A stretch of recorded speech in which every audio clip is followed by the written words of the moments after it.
E rickshaw चलाते किसी राजनेता या उनके परिवार को आपने शायद ही कभी देखा होगा। बड़ी बड़ी और चमचमाती गाड़ियों में घूमते नेताओं के बेटे को देखना तो एक आम बात है, लेकिन आज मिलिए रजनीश यादव से।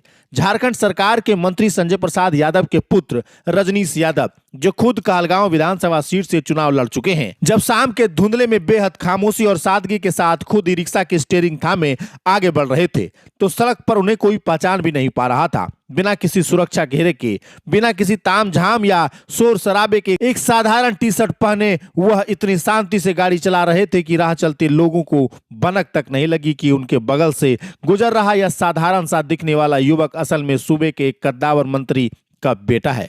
रजनीश यादव के व्यवहार में ना तो कोई अहंकार है और ना ही कोई दिखावा।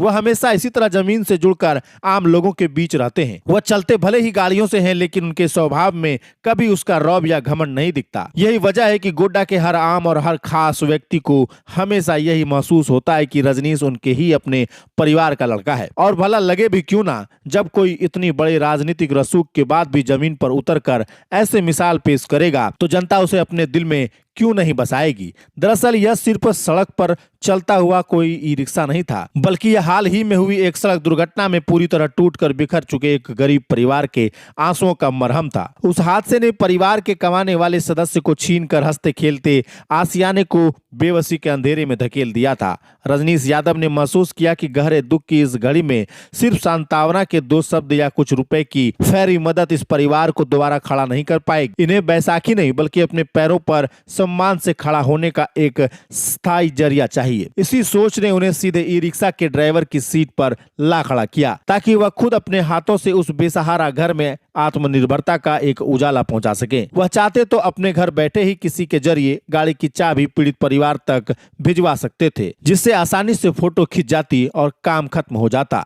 लेकिन अपनी सहज और संवेदनशील प्रतीक के कारण उन्होंने खुद शाम की परवाह किए बिना ई रिक्शा चलाना चुना, क्योंकि वह रास्ते भर खुद चलाकर यह सुनिश्चित करना चाहते थे कि जिस गाड़ी पर कल से आश्रित बच्चों के भविष्य और उनके राशन की जिम्मेदारी टिकने वाली है, उसमें रत्ती भर भी कोई कमी न रह जाए। जब यह ई रिक्शा गोढ़ी में पीड़ित परिवार के दरवाजे पर रुका, तो वहां का दृश्य संतावना के हर शब्द से कहीं बड़ा और गमगीन हो गया। अपनों को खोने के गम में डूबे पीड़ित परिवार और मासूम बच्चे के चेहरे को देखकर माहौल एकदम भावुक हो उठा। रजनीश यादव ने जब बेहद आत्मीय के साथ उस ई रिक्शा की चाबी भावुक परिवार के हाथों में सौंपी, तो वहां मौजूद हर शख्स की आंखें सजल हो उठी।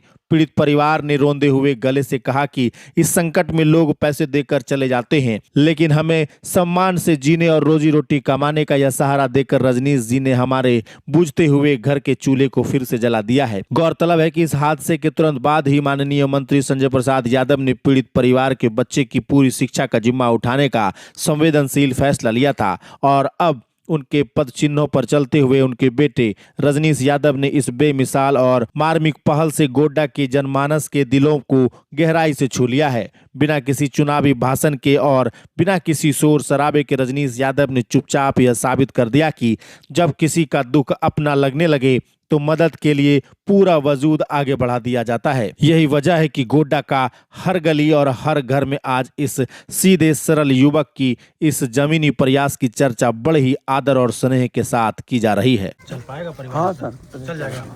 मंत्री जी से क्या कहिएगा?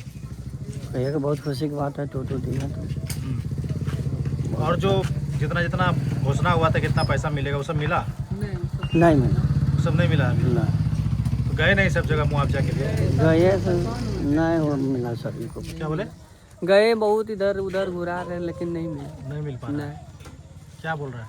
तो बोल रहा है, एगो लेटर दिया था लिख के, तो आवेदन बोला था नाम जाने के लिए, तो वो भी दिए, तो भी उससे कोई टोटो मिला है मंत्री जी से। हाँ तो क्या लगता है इससे कभी घर चल पाएगा? हाँ ठीक है, चला चल जाए।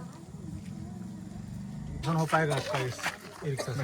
जो होगा तो क्या करेंगे, किसी तरह तो चलाना पड़ेगा ना। क्या बच्चा का एडमिशन वगैरह का बात बोले हो जाएगा?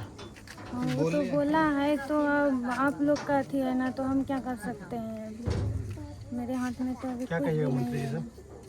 मंत्री जी से तो यही निवेदन है कि मेरा बच्चा का बढ़िया से एडमिशन करा देगा, हम भी सुरक्षित से जो भी है तो रहेंगे। हमारे लिए कुछ और कुछ कहना चाहते हैं?